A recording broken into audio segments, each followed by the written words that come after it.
Halo saudara-saudaraku, teman-temanku, konco-koncoku kabeh, di mana saja Anda berada. Dalam masa krisis COVID-19 ini memang tidak banyak yang bisa kita lakukan di luar. Paling yang ngobrol sendiri di rumah seperti saya seperti ini. Ini sebagai upaya untuk menghilangkan kejenuhan. Itu aja, kejenuhan karena kita juga mau ngajak ngomong juga sama siapa itu kan, ya ngomong sendiri saja.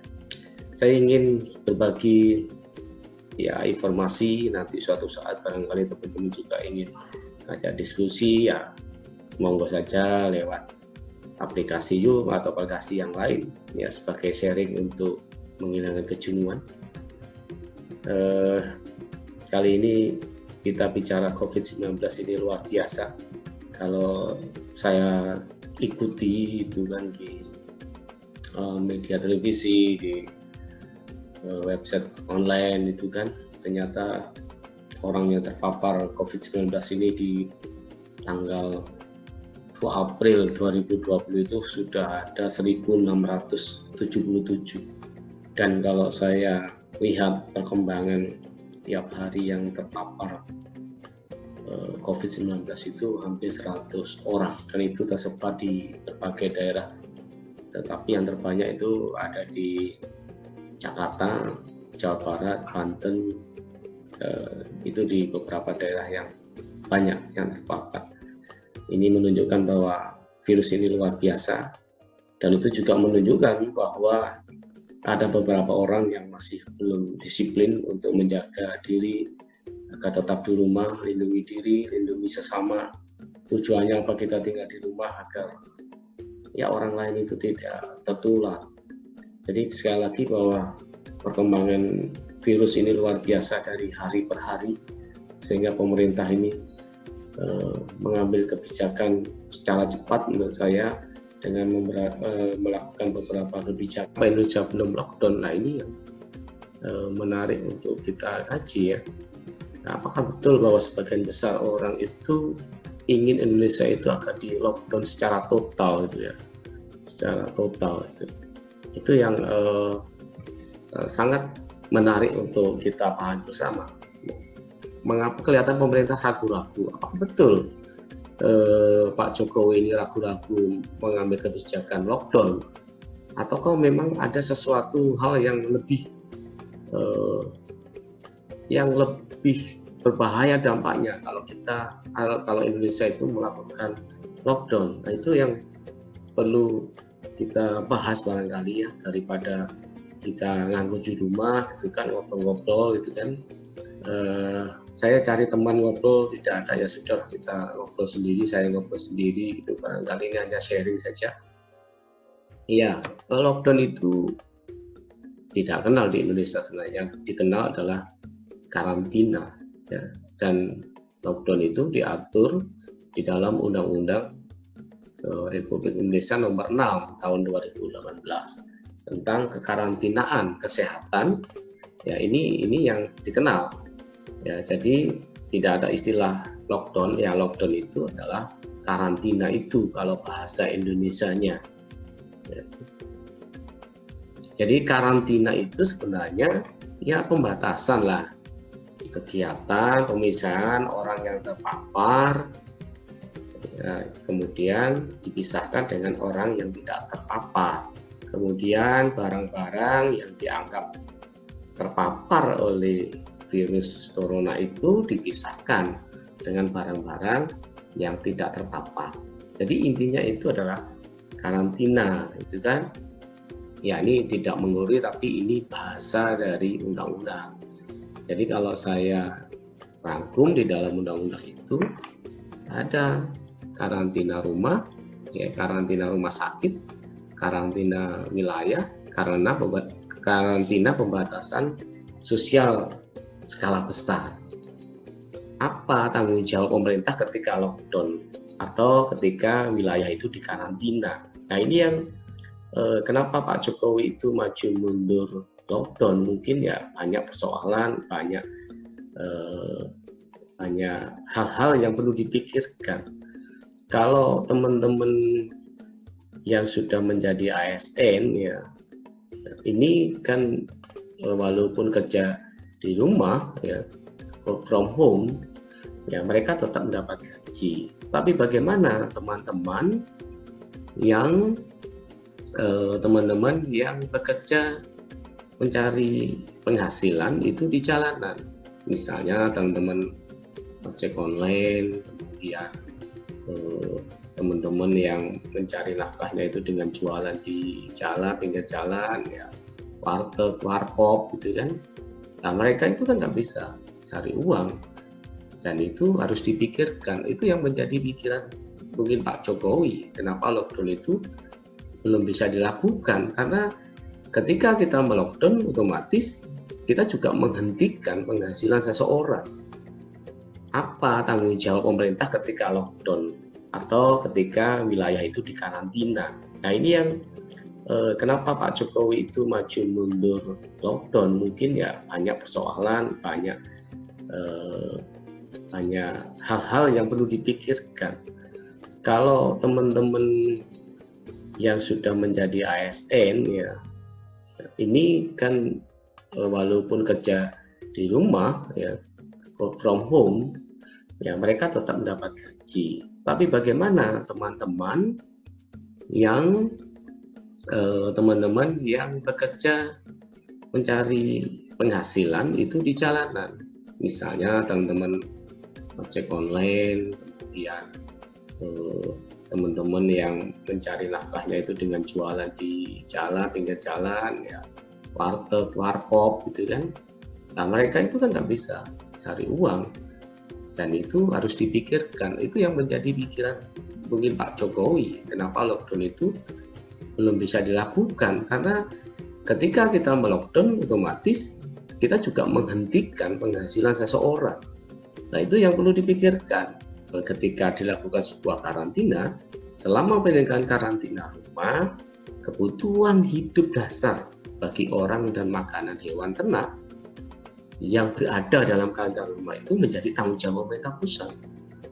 Nah ini yang menjadi perlu dipikirkan, mampukah negara itu memberikan tanggung jawab terhadap kebutuhan hidup dasar bagi orang-orang yang memang harus diberi tanggungan, ya kan? Itu yang maju mundurnya di situ, ya kan? Ini terkait dengan kebijakan keuangan fiskal. Nah ini yang itu mungkin menjadi pertimbangan yang luar biasa. Jadi karantina itu kalau menurut saya seperti buah simalakama. Ya kalau tidak dikarantina itu ibu meninggal, gitu kan? Kalau dikarantina bapak meninggal. Jadi ini yang sulit untuk diambil. Kebijakan yang paling sulit itu ya kebijakan ini. Sehingga pemerintah ini mencari sesuatu solusi yang betul-betul sangat bijak, gitu kan. Di beberapa negara lockdown itu tidak berhasil, bahkan akan mengunci daerah itu, dan banyak orang yang tertular malah di situ. Itu yang di beberapa negara. Jadi memang ada yang berhasil, ada yang tidak. Itu yang terjadi beberapa negara. Jadi sama kalau karantina rumah, karantina wilayah ya, pemerintah bertanggung jawab terhadap kebutuhan dasar. Makanya Pak Jokowi itu sekarang memberikan bantuan. Ya ada untuk bantuan prakerja, untuk sembako, untuk bagi keluarga yang belum mampu, gitu kan. Nah ini kebijakan yang diambil Jokowi, karena ada beberapa daerah yang sudah melakukan karantina wilayah, dan itu harus dipikirkan tanggung jawab pemerintah adalah menanggung kehidupan dasar rakyat itu. Nah itu yang harus dilakukan, itu kan. Ini kelihatan maju mundurnya. Sekarang ini kalau bagaimana sih pendapat masyarakat Indonesia terhadap lockdown? Apa betul bahwa semua masyarakat Indonesia itu setuju terhadap lockdown? Kalau saya lihat itu kan, berdasarkan data yang saya ambil, ketika tagar lockdown Indonesia itu di launching gitu kan, bagaimana respon masyarakat terhadap ide atau gagasan itu, ternyata yang negatif itu per 31 April ya 149, sedangkan yang positif itu 105. Artinya bahwa masih ada kalau kita bandingkan, ternyata yang tidak setuju lockdown itu juga banyak, jauh lebih banyak sebenarnya dengan yang di lockdown. Nah itu kan bahwa ini yang perlu dipikirkan oleh pemerintah. Ya ini adalah real time ya, menunjukkan bahwa dari 554 orang yang masuk, ya mohon maaf Kak, saya ini langganan yang tidak premium ya, sehingga tidak diberikan akses yang begitu banyak, sehingga ini sampel saja bahwa ketika Tagar lockdown Indonesia itu di launching, ternyata dari 550 sampel itu 164 itu menunjukkan tidak setuju kalau di lockdown atau di karantina, sedangkan 114 itu setuju kalau di karantina, dan sisanya itu adalah netral. Jadi orang yang masih ragu lah apakah Indonesia ini di lockdown atau tidak, itu ya ini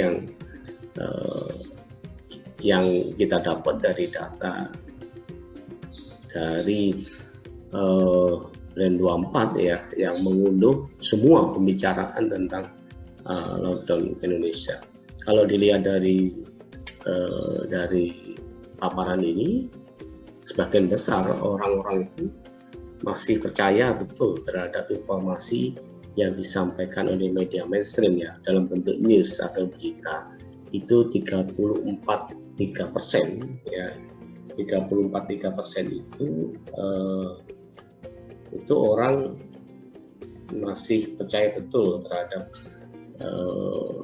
berita yang disampaikan oleh media mainstream dalam bentuk online atau konvensional ya, yang di broadcast itu, yang free to air itu, yang itu menunjukkan bahwa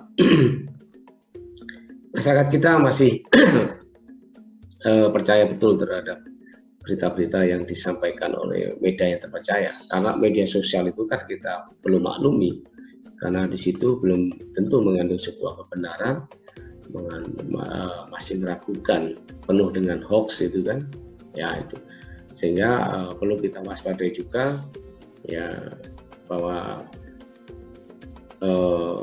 banyak juga masyarakat juga yang mengakses di media sosial, terutama di Twitter itu hampir 17,7% orang masih mengakses di situ.